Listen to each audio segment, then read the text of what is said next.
1622 PDTG 2023 tanggal 22 Mei 2023 dengan 7 tuntutan.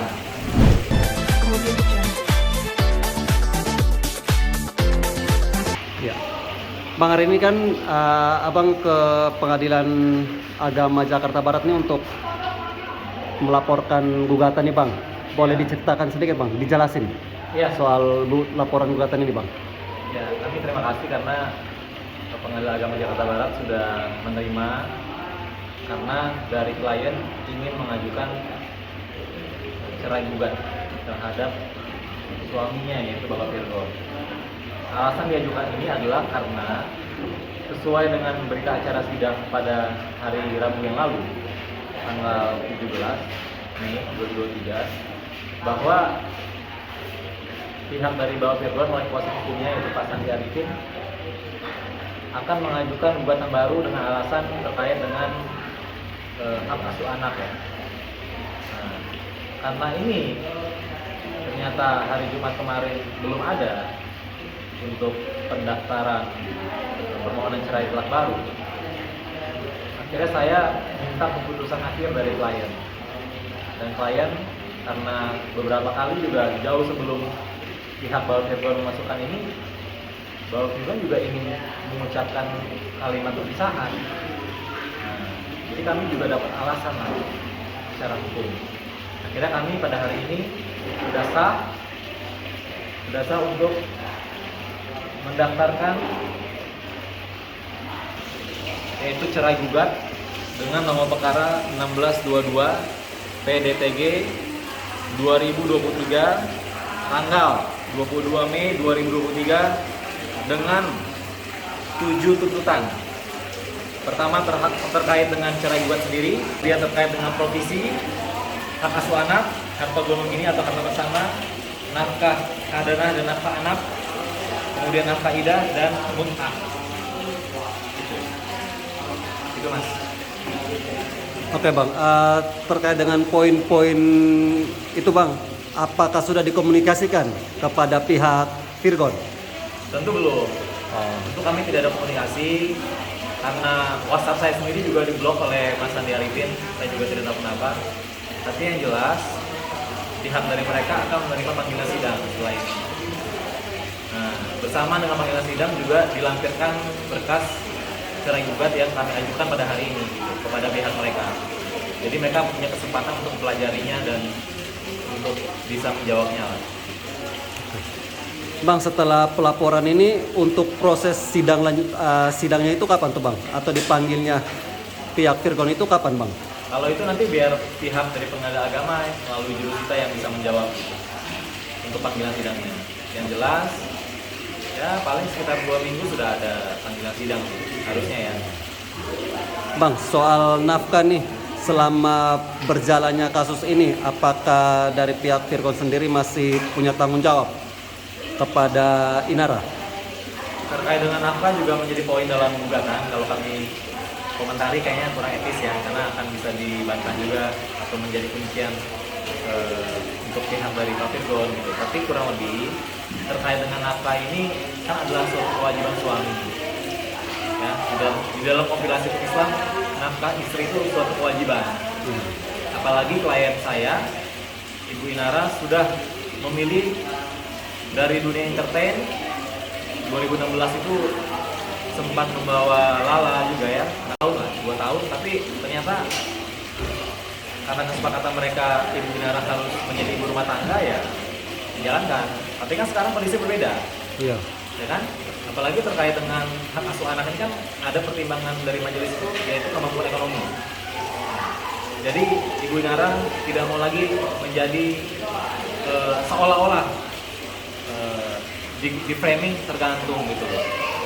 Beliau sudah menjadi ambasador dari Dr. Richard Lee, ya kan, dari Athena, juga banyak pekerjaan lain sekarang. Ada ratusan DM minta pekerjaan, endorse dan lain sebagainya. Dan itu kan kewenangan dari Mbak Inara dan manajernya yaitu Mbak Putri. Biar mereka yang atur. Yang jelas terkait dengan hukum, terkait dengan cerai gugat ini, saya yang ngurus. Nah, Bang, perkembangan soal kasus perzinahan yang dilaporkan. Ya. Kapan Virgon akan dipanggil tuh Bang? Kalau terkait dengan perzinahan itu bukan kompetensi saya karena saya dapat surat kuasanya itu hanya terkait dengan cerai gugat ini. Gitu. Oke. Ya. Terkait dengan itu berarti nggak ada komunikasi ya Bang? Dari pihak Inara ke pihak Virgon atau pihak kuasa hukum Inara ke pihak kuasa hukum Virgon Ke saya sampai dari saat kuasa ini? hukum untuk cerai gugat tidak ada komunikasi perihal itu. Perihal LP itu ya. Iya. Tidak ada sih. Oke Bang, ini kan sekarang nih Kak Inara nih udah sibuk warawir untuk kerja nih. Ya. Untuk anak sendiri itu gimana tuh Bang? Siapa yang sekarang mengasuh Ya, untuk anak-anak? anak kan memang Ibu Inara sudah siapkan juga untuk semacam babysitter ya. Iya. Untuk Lala, kemudian untuk Ali, dan juga Along kan ada satu putri, dua putra kan. Jadi semua terhandle dengan baik gitu dan Ibu Inara orangnya selalu pulang ke rumah. Ya. Gitu, tidak pulang ke rumah. Kali membawa anaknya gitu, termasuk dengan pertemuan dengan saya sebagai kuasa hukum juga mostly di rumah dia loh, mostly di rumah dia. Karena Ibu Inara sangat-sangat punya emotional attachment lah dengan anaknya gitu. Karena dengan adanya pemenuhan kebutuhan emosional kan secara mentality anaknya akan sehat walaupun sekarang secara personal orang tuanya lagi ada masalah. Kita harap semua baik-baik aja. Nah Bang, infonya nih kan dari pihak Virgon, Bang Sandi juga akan datang. Apakah itu akan datang untuk mencerai untuk mendaftarkan gugatan cerai lagi atau gimana Bang? Saya sih belum ada komunikasi dengan Pak Sandi karena saya di blok ya. Iya. WhatsApp saya di blok. Cuman dengan lawyer satunya lagi yang tidak masuk dalam surat kuasa di dalam permohonan cerai talak, saya sempat ada komunikasi tapi hanya dibaca saja, di-read saja. Jadi ya saya nggak bisa bridging nih terkait dengan hal ini gitu. Padahal ada banyak hal yang ingin saya komunikasikan, tapi karena kami sudah masuk terlebih dahulu, ya mereka tidak bisa masuk lagi gitu. Mereka harus ikuti proses cerai gugat ini. Berarti apakah memang ini Abang sengaja untuk datang lebih dulu untuk mendaftarkan gugatan ini? Kalau sengaja sih enggak, tapi kami perpanjangkan integritas dari kuasa hukum. Berdasarkan berita acara sidang di dalam persidangan hari Rabu kemarin, sebelum hari Kamis, hari nasional ya, hari libur, Iya. kuasa hukum dari Bapak Virgon ya, yang menandatangani, kalau Pak Sandi tidak menandatangani permohonan itu, mengatakan bahwa mereka mencabut permohonan cerai talak karena ingin menambahkan terkait dengan hadanah atau hak asuh anak. Ya, yang tadinya di dalam itu dalam petitum nomor 3 itu diatur secara bersama, sekarang ingin semuanya, ingin tiga-tiganya hak asuh anaknya Bapak Virgon. Pendapat atau alasan mereka itu buat klien saya itu sudah tidak bisa ditolerir karena terkait anak ini Bu Inara concern dan ingin saya perjuangkan secara 1000%. Nah, makanya di dalam 75 halaman cerai gugat ini ada 75 halaman, 7 tuntutan. Untuk hak asuh anak itu sangat panjang halamannya.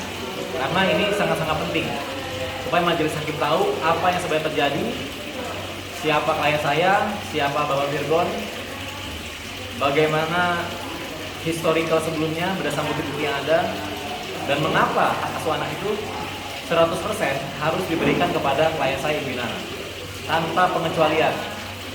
Di dalam petitum kita seperti itu. Kita minta hak asuh anak untuk Lala, kemudian Ale dan Along itu diserahkan secara penuh hadanahnya kepada klien saya tanpa pengecualian.